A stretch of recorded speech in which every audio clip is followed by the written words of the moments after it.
Olá, queridos alunos, nós aqui novamente unidos, professora Suzana, e hoje as dicas vão então para a CAGE, né? Concurso então do Estado do Rio Grande do Sul para auditor da CAGE.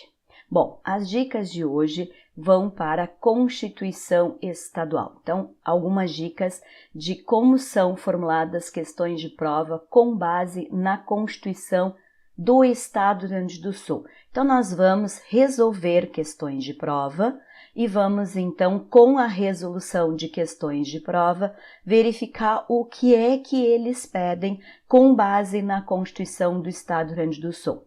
Vamos, então, acessar a nossa prova para que a gente, então, possa iniciar o nosso estudo da nossa dica de hoje. Bom, meninos, então, CAGE, Contadoria e Auditoria Geral do Estado, então, nossa dica de hoje para a Constituição do Estado do Rio Grande do Sul é esta questão aqui, que diz o seguinte: considerando os termos da Constituição do Estado do Rio Grande do Sul, analise as afirmações que seguem. 1. Em caso de impedimento simultâneo do governador e do vice-governador ou de vacância de ambos os cargos, serão sucessivamente chamados a exercer o cargo de governador, o presidente do Tribunal de Justiça do Estado e o presidente da Assembleia Legislativa nesta ordem. Então, essa questão está errada. Por quê? Porque aqui nós aplicamos o mesmo critério que está estabelecido na Constituição Federal em relação à substituição ou sucessão vacância do presidente da República.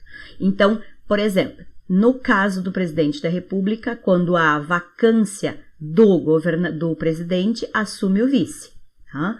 Como nessa questão está dizendo a vacância simultânea do governador e do vice, né? Ou seja, os dois não estão podendo temporariamente assumir as competências, então, das atribuições. Então, nesta ordem, a Constituição Federal coloca quem? O presidente da Câmara, depois o presidente do Senado e depois o STF.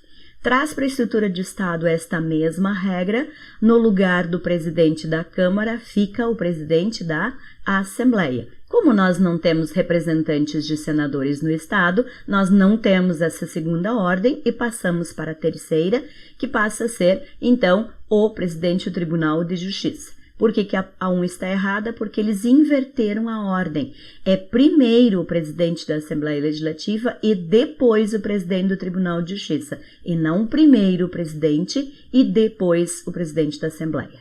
Ok? Então, primeira equivocada por causa disso. A segunda alternativa. A nomeação e exoneração de secretários de Estado são atos de competência privativa do governador.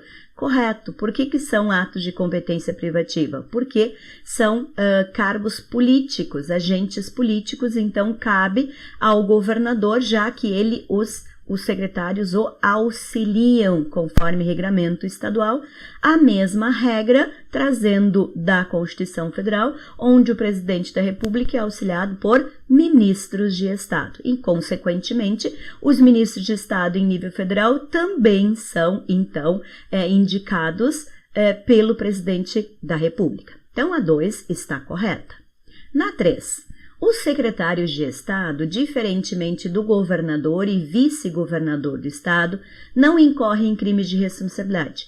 Errado novamente, porque já que os secretários de Estado são agentes políticos, estão auxiliando o governador e o vice nas suas atribuições, eles também respondem tanto por crime comum quanto por crime de responsabilidade. Então, o governador, o vice, os deputados, o governador, o vice, os deputados estaduais, os secretários estaduais, todos aqueles que são agentes políticos, são detentores de poder, que ingressaram ou pela regra do concurso ou através de regramento político, respondem por crime de responsabilidade.